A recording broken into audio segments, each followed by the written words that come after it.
We're glad to have all of you here this morning. We have a lot who are visiting with us. We're always grateful to have visitors. And I am really glad that Donnie and Joyce are placing membership with us here. I told our oldest granddaughter Wednesday night, who was here from fall break at Oklahoma Christian, that Donnie has liked me for a long, long time. He used to I'd just be driving down the road innocently, and he would flash his lights at me and want to stop and talk at me. You know, it's retired highway patrolman, okay? Everybody knows Donnie. So we're glad you're here. We're beginning James chapter 5 this morning. After months, almost 4 months in the book of James, we're now in this last chapter. And while I want you to be encouraged this morning, and while I want you to be excited this morning, this lesson from the book of James is like so many of the other lessons from this same little book. I used to think it was easy book. I used to think it was practical in every way, which it is practical. But I have never encountered such a string of difficult lessons. The lessons are confronting, remember? They're challenging and sometimes incriminating. And this lesson this morning is not any different from the others. Now, those who write about the Bible, those who write commentaries, they will look at this passage, the first 6 verses of chapter 5, and they will say that they think that this is written to non-Christians. Now, who am I to question such a thought? I really don't know. But I cannot conceive that this passage is intended just for non-Christians. Because up until this time, everything in the book of James is written to Christians. Right after this, he uses the word brother. Brother. He's writing to Christians. So I'm kind of thinking it's still for Christians. You can make up your mind how you think it ought to be. But you have to put it in context to understand it. It's hard, it's different language. You have to put it in context. Weeks ago, we started the context at the end of chapter 3. We were talking about, if you can recall, the wisdom that comes from this world, or the Satan wisdom, versus the wisdom that comes from heaven, or God's wisdom. You remember that? And the wisdom that comes from this world is always selfish, self-centered, and it's jealous, and it causes all kinds of disorder and confusion. All selfishness causes that. But the wisdom from God is peaceable and peace-loving and full of mercy and submission. And we said in the first part of chapter 4 that there is a giant battle going on. And the fight is not with our neighbor, and the fight is not with someone next to you in the pew, and the fight is not with some other group. The fight is inside of us. And it's a constant battle inside of me whether the wisdom of Satan is going to control my heart or the wisdom of God. And if the wisdom of Satan controls my heart, if it's selfishness, then the signs of that, the symptoms of that, are what we've talked about in the last few weeks. He says, selfishness causes you to play God in the lives of other people. Do you remember that? And so we judge other people, and we talk against other people.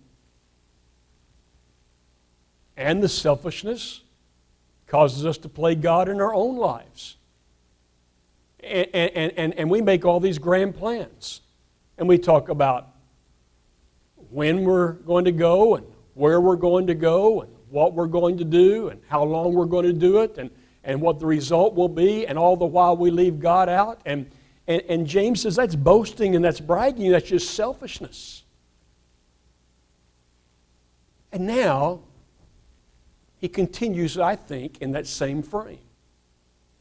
Because if you're going to let Satan control your heart with this selfishness, it will also show up in how you deal with your money.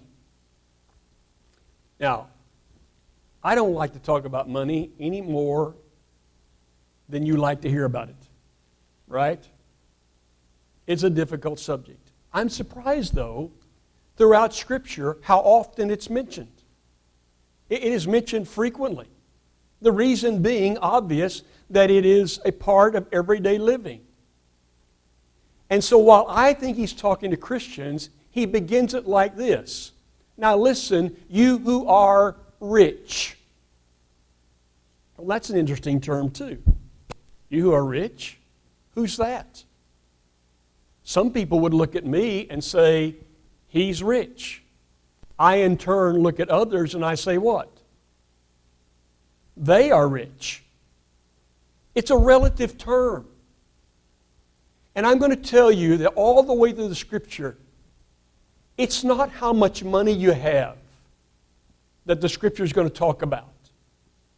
It's the attitude that you have toward the money. And the amount of money you have has nothing to do with your righteousness, the amount. Because there are in Scripture people who live by faith in God and they are enormously wealthy.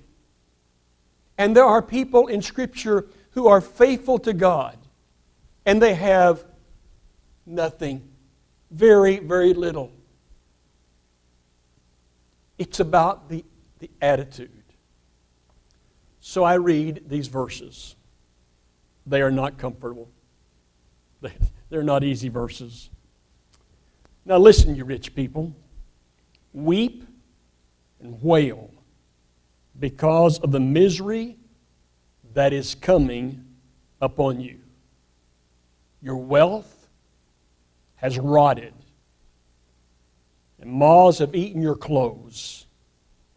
Your gold and silver are corroded. Their corrosion will testify against you and eat your flesh like fire.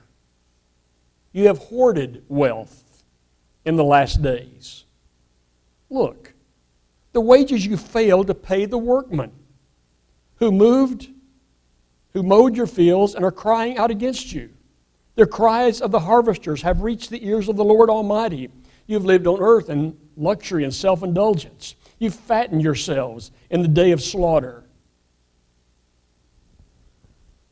Was that encouraging to anybody? Was that uplifting to anybody? Did you hear how strongly those words were placed? When he said, your silver and your gold have corroded and they're going to burn your flesh like fire. I didn't like those words. And you're like the fattened calf. Some of you know what that's like. We pin a calf up in a small pen, and we eventually give it all the corn that it can eat, and we're hoping that it what? Gains all the weight that it can. And when it's finally time, we take that calf off and we what? We slaughter it. It's in my deep freeze. It's in my deep freeze. He said that's what it's going to be like for me. And I'm thinking, that's strong language. How do I deal with this thing? Well, who's he talking about? What is this richness and what's he talking about? Well, did you hear what he said in those lines? The symptoms of whether or not the wisdom of God is winning the battle of my heart or the wisdom of this world. Whether I'm going to live in pure selfishness or whether I'm going to live in submission to God. Which one is winning? And if selfishness is winning, he says, you're going to be the kind of person who hoards wealth. Hoard. Well, that's kind of relative too, isn't it? Most of you know that Susan and I finally moved from Lubbock to Cordell in June. That means we went through the process of selling a house in Lubbock, and we went through the process of boxing everything up and moving it all here, and then we went through the process of merging all that with a house full of already furnishings. And And I looked at all that, and Suze looked at all that, and I thought, we're hoarders. There's a bunch of stuff here. What do we do with all this stuff? And something like that must have been mentioned to the fellows that were moving us, because they smiled and said, let me tell you about a hoarder. We moved a hoarder from Lubbock to Levelland. That's 30 miles. We moved for, I don't know if they said 3 or 4 months. 5 days a week we worked to move. Things you can't imagine, we moved. Of course, my first question was, how much did that cost? They said, a little over $90,000 was the bill. But she only paid $10,000, and we're in a lawsuit right now. So hoarding is relative, right? And yet the definition of hoarding is excessively accumulating whatever it might be you accumulate, thinking that you will never, ever have enough. Just exactly what we kind of mentioned last week a little bit. It's this accumulation, thinking I'll never have enough, when in Scripture we're taught at some point we do have enough, and we ought to be generous. Then he says this. He says, you've withheld the wages of the workman. Now, that means that you haven't paid what you owe. Now, I suspect everybody in this audience has been in this kind of situation where you have all these bills and you only have this much money, and you're trying to figure out, what do I pay first and what do I pay next and how do I get this paid? Have you ever been through that? That's not what this is talking about. That's not what this is talking about in James. Because James is talking about harvest time. Now, if there's ever going to be any money that you have, it ought to be when? At harvest. And he says, those who went out and mowed your fields, and those who went out and collected the harvest, those laborers, when you had all this money, you didn't pay it. And that's what the proverb says. When it's within your ability to pay, you ought to pay then and not put it off. But if you're operating from selfishness, you do what? Well, you don't want to pay. And then he says, you've lived in luxury and self-indulgence. Well, that's not me, is it you? Luxury and self-indulgence. You can't help but to think about that story that Jesus told in Luke chapter 16 about that rich man who was clothed in purple and fine linen. Remember that story? Had all he wanted to eat every day. And the irony of the story is that there's laid at his gate a poor beggar man who is sick. All he wants is a few crumbs.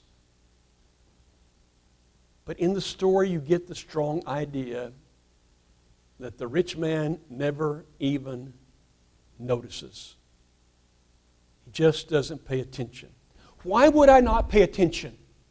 Why would I not pay attention to that obvious need that's right there in front of me? Because I am too self-absorbed. Because I'm totally consumed with me.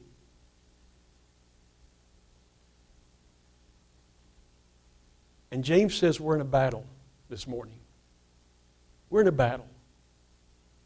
It's between me, self-centered kin, versus submission to the Almighty Creator. That's the battle. And if I let selfishness win, yes, I will continually judge people and speak against people and make all my grand plans as though God doesn't exist. And I probably won't handle my money well. It'll all be about me. But right in the center of the book of James, right in the center, which I think is the theme of all this material for all these weeks, he says, why don't you humble yourself? And why don't you put up a fight against Satan? Resist him, and he'll flee. And why don't you submit yourself to God? That's what James is talking about all through the end of chapter 3 and all through chapter 4 and now in the first part, at least, of chapter 5. That's the way the battle is fought. That's the way the battle is won. That I humble myself and I resist Satan and I resist this selfishness. And I truly submit myself to God. What does that mean? Well, it certainly involves obedience. But the major obedience, and listen carefully, is that I yield my thinking to His thinking. I obey in many ways, but I yield my thinking to His thinking. I made a joke about Donnie. I always like to drive, I'm going to tell you, I always like to drive 3 miles over the speed limit. I just like to. Susan will look over and say, how fast are you going? Well, when I thought about this, I thought, I need to change my attitude toward submission. I need to change my attitude toward submission. Why do I want to drive 3 miles over the speed limit? Have you ever calculated how much more quickly that'll get you there? It's not that much time, okay? What is submission? I don't know. It's a lot of things. But it's taking my life and saying, God, I want it to be what you say. And I'm tired of Satan trying to drive me into a selfishness in this world that produces chaos and disorder and all kinds of evil. I don't want that. And I know you don't either. There's a lot more to say about submission to God. I sure hope you'll resist Satan this week and consider giving everything to God from the heart.